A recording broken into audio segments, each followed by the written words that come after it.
नमस्कार बच्चों, कैसे हैं आप सभी। आशा करती हूँ आप सभी कुशल मंगल होंगे और अपने अपने घरों में अध्ययन भी कर रहे होंगे। आज हम आपके लिए अध्ययन के अंतर्गत चित्र वर्णनम, चित्र किस तरह चित्र वर्णन किया जाता है ये आज मैं आपको बताऊंगी। जैसा कि आप सभी को पता है कि आपको एग्ज़ाम में कम से कम 5 मार्क्स के ये चित्र वर्णन करने आता है रचनात्मक कार्य के अंतर्गत। जैसे कि आपको 5 वाक्य दिए हुए रहेंगे और वहाँ पर कुछ एक मंजूषा दी हुई होती है। मंजूषा में शब्द दिए हुए होते हैं। इन शब्दों के माध्यम से आपको ये रिक्त स्थानों की पूर्ति करनी होती है। ठीक है, तो ये हम आपको एग्जाम्पल के तौर पर हम आपको बता रहे हैं कि जैसे बच्चों कुछ चीज़ों का ध्यान रखना होता है कि सबसे पहले हम क्या करें, चित्र को बहुत अच्छी तरह से देख लें। इसे हमें समझ लेना पड़ता है कि इसमें क्या क्या दिया हुआ है ना। फिर जो हम चित्र देख रहे हैं उसमें लिंग, विवचन, पुरुष, विभक्ति जो चीज़ दी गई है उसे भी ध्यान में रखना होता है। फिर वाक्य जो हम बना रहे हैं, इन्हीं जो शब्द है इनके माध्यम से हम वाक्य जो रिक्त स्थान की पूर्ति करें। ठीक है, अब यहाँ पे देखिए जो चित्र दिया हुआ है, इस चित्र में एक किसका चित्र है। देखो आप इससे समझ में आ जा रहा है कि यहाँ पे शाम पट है, यहाँ कुछ बच्चे बैठे हुए हैं, यहाँ पे टीचर है ना, एक शिक्षक है। तो इससे समझ में आ रहा है क्या, ये कक्षा का चित्र है। ठीक है, तो वाक्य बनाते समय हम दो तरह से किस तरह प्रारंभ करते हैं। वाक्य हम बनाते हैं या तो इदम से बनाते कि यह चित्र है ना, यह चित्र। तो वहाँ पे षष्ठी विभक्ति का उपयोग करते हैं कि इदम चित्रम।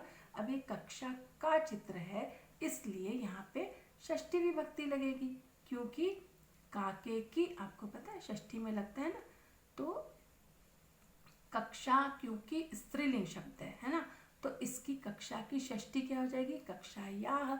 आपने बालिका पढ़ा हुआ है तो बालिका के समान ही कक्षा आएगा। तो ये हो गया इदम कक्षायाः चित्रमस्ति, यह कक्षा का चित्र है। अब दूसरा देखिए यहाँ पे दिया हुआ है कक्षायाम डैश छात्र डैश संति। अब कक्षायाम ये कौन सी विभक्ति हुई, सप्तमी विभक्ति। कक्षा में खाली स्थान है, क्या है कक्षा में, बच्चे हैं। तो छात्राः लड़के हैं यहाँ पे, तो छात्राः संति बहुत सारे छात्र हैं, है ना।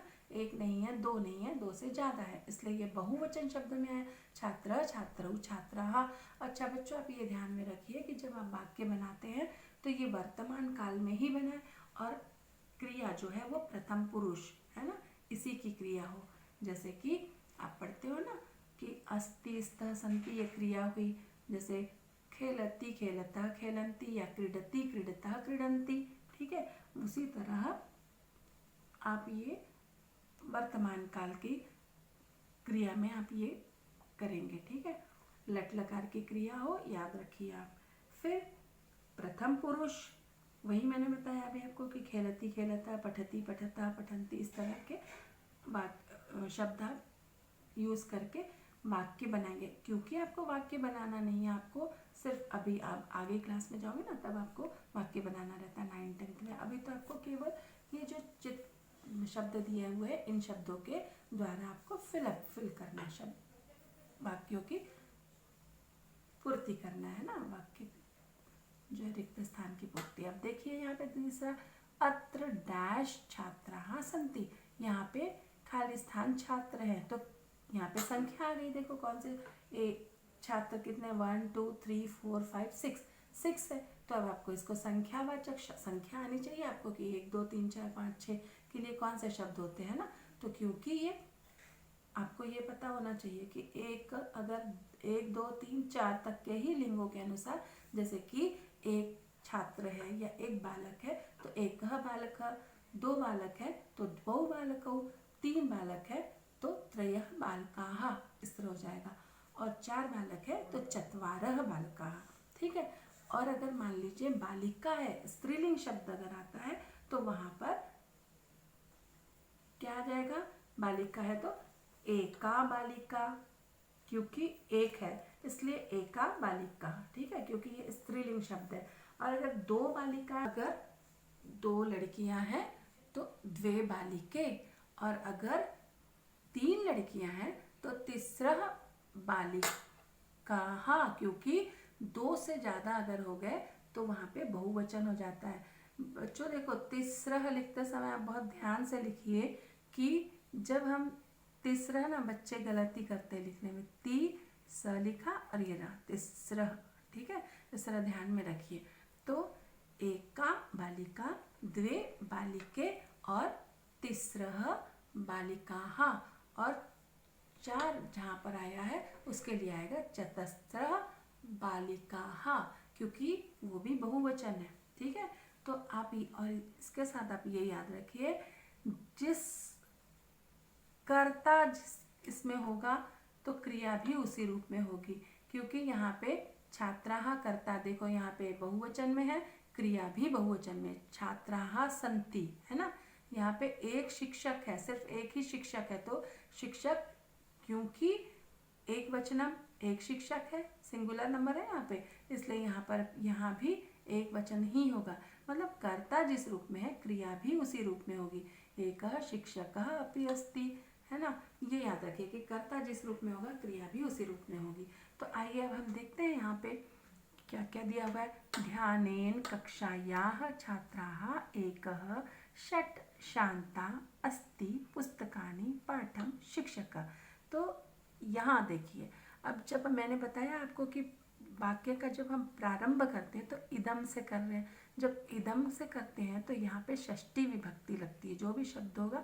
तो यहाँ पर अगर देखें है कि यहाँ पे षष्ठी विभक्ति का, हाँ देखिए यहाँ दिख रहा है कक्षाया, तो इदम और चित्रम अस्ति दिया हुआ है, ये आपको फिल करना है। यहाँ पे कौन सा शब्द आएगा, तो अब इदम डैश चित्रम अस्ति, यह खाली स्थान का चित्र है, तो यहाँ पे क्या आया, देखो कक्षा का, इसलिए यहाँ पे आ जाएगा कक्षायाः, ठीक है।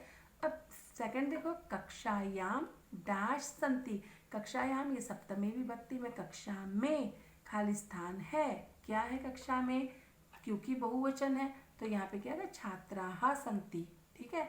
उसके बाद देखो अत्र, यहाँ पर ये अव्यय पद है अत्र, अत्र डैश छात्राः सन्ति, यहाँ पर खाली स्थान छात्र हैं, तो यहाँ पूछा संख्या पूछ लिया, कितने छात्र यहाँ पे, देखो 1 2 3 4 5 6, एक द्वौ त्रयः चत्वारः पञ्च षट्, षट् छात्राः सन्ति, अत्र षट् छात्राः सन्ति, अर्थात यहाँ पर 6 छात्र हैं।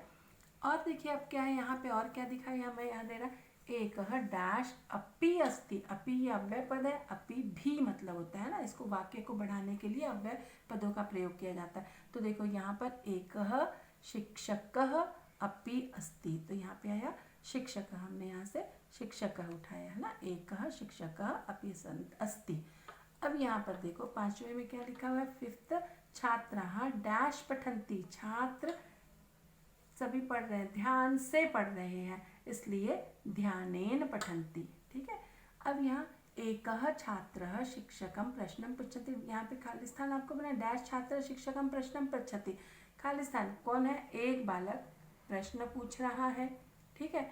क्योंकि ये बालक पुल्लिंग शब्द है इसलिए यहाँ पे एकः आएगा, है ना, एकः छात्रः शिक्षकं प्रश्नं पृच्छति। अगला देखिए बच्चों, चित्रे शामपटम अपि डैश, अब यहाँ पे क्रिया पूछा हुआ है ना, अपि चित्र शामपट में, ये चित्रे शामपटम अपि अस्ति, शामपटम ब्लैक बोर्ड को बोलते हैं ना, यहाँ पर चित्र में, ये सप्तमी विभक्ति से शुरू है, चित्रे चित्र में, शामपटम शामपट ब्लैक बोर्ड भी है, अस्ति यहाँ पे क्रियापद हो गया। फिर शिक्षक डैश पाठयति, शिक्षक खाली स्थान पढ़ा रहा है, क्या पढ़ा रहा है, पाठ को पढ़ा रहा है, तो पाठम पाठयति। छात्राणां हस्ते डैश संति, छात्रों के हाथ में खाली स्थान है, क्या है छात्र के हाथ में, पुस्तक, तो यहाँ पे आएगा सभी छात्रों के हाथ में पुस्तकानि संति, है ना। उसके बाद देखिए कक्षा शांत है ना, तुम लोग भी बैठते हो ना, जब टीचर पढ़ाते रहती है तो क्लास में शांत बैठते हो कि नहीं, तो ये देखो यहाँ पर कक्षा शांता अस्ति, सब कक्षा शांत है एकदम, पिन ड्रॉप साइलेंट, कोई सब पढ़ रहे हैं, ठीक है। तो ये आपको आशा करती है समझ में आ गया होगा। इसी के आधार पर दूसरा वाला आप बना के देखिए, ठीक है। देखो इसमें भी क्या क्या दिया हुआ है, सूर्य सर्वत्र चत्वारः प्रातः काल, प्रातः काल का ये सीन है, आकाशे, आकाश में, एका, एक, ये स्त्रीलिंग शब्द हुआ। खगाह, बहुत सारे पक्षी, अब कितने हैं, 2 से ज़्यादा, इसलिए बहुवचन हो गया। तीरे, तीरे मीन्स होता है किनारे, है ना, ये किनारे। उसके बाद अपी मीन्स होता है भी, ये अव्यय पद है। और स्वच्छम मीन्स साफ, यहाँ पे साफ जल है ना। इस चित्र में एक प्रातः काल हो रहा है, फिर यहाँ पे एक नदी है, 4 यहाँ पे पक्षी उड़ रहे हैं, फिर यहाँ पे सूर्य भी दिखाई दे रहा है ना चित्र में। पुष्प, पुष्प मतलब फूल भी है। नदी के किनारे पादपाः सन्ति, है ना। ये सब इस तरह देखो, आप ये चित्र देखिए और वाक्य बनाइए। ठीक है बच्चों, आशा करती हूँ आपको ये समझ में आ गया होगा और आप बहुत अच्छे से वाक्य की पूर्ति, ये जो रिक्त स्थान है ये पूर्ति करेंगे। चित्र वर्णनम इस तरह हम करते हैं। ठीक है, मंजूषा में दिए गए शब्दों के आधार पर चित्र की, ये जो रिक्त स्थान है, इन रिक्त स्थानों की पूर्ति की जाती है।